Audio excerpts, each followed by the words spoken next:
does a Rambo-style action film and Chinese diplomacy have in common?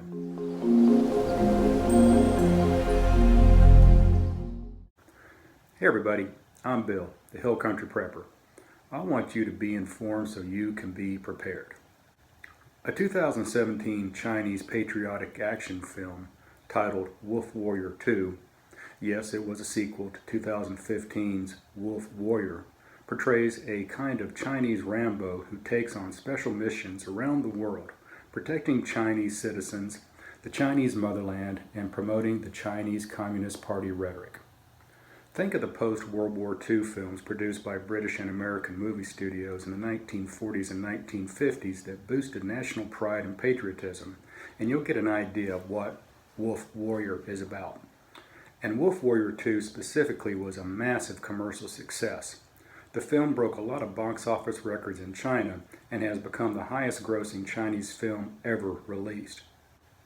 Because of the film's success and popularity, the recent aggressive style of diplomacy that has been adopted by Chinese diplomats under President Xi so far in this century has come to be referred to as Wolf Warrior diplomacy.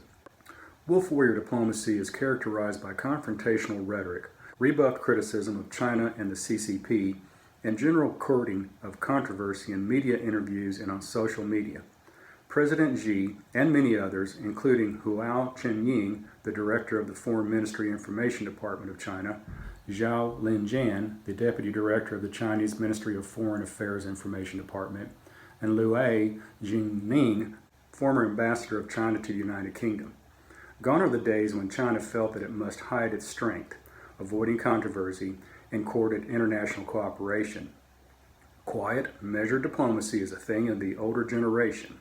This strident tone from younger Chinese diplomats used against the United States, Australia, and other Western nations is very popular inside China.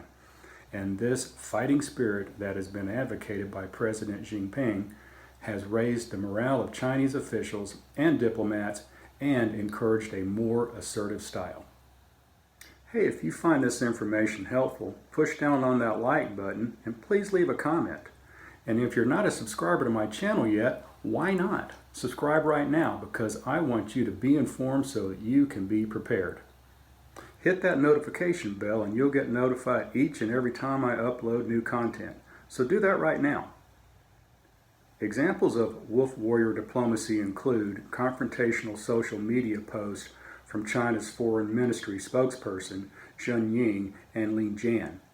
On Twitter, hitting back against criticism of China's handling of the coronavirus outbreak and the poor quality of exported Chinese medical equipment.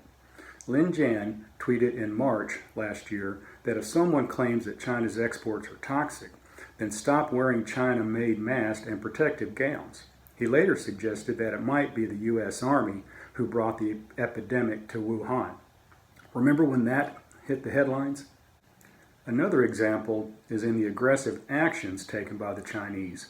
Last year, the Chinese Ministry of Natural Resources, along with the Ministry of Civil Affairs, announced the naming of 80 islands, reefs, and other geographic features in the disputed South China Sea. This was done despite arguments from Vietnam, Malaysia, and Taiwan. And speaking of Taiwan, China is currently conducting major military drills and flying surveillance military aircraft around the island nation, proving to the United States and to the world that they can control it and take it over at any time they choose. Clearly, assertive diplomacy that had previously been done privately has now been brought into sharp focus on the world stage, and the Chinese diplomats are empowered by President Xi to be emboldened to conduct diplomacy in a more strident, public, and assertive manner. This is all part of China's hybrid warfare against the United States and the rest of the Western world. And let us not forget about Christine Fang, the Chinese honey trap Fang Fang, who had sex with Democratic Representative Eric Swalwell and a couple of U.S. mayors in order to infiltrate U.S. government affairs. I want you to be informed so that you can be prepared. And in case you haven't figured it out yet, China is the greatest threat to the United States right now. For more information on China's involvement with the United States, watch this video next.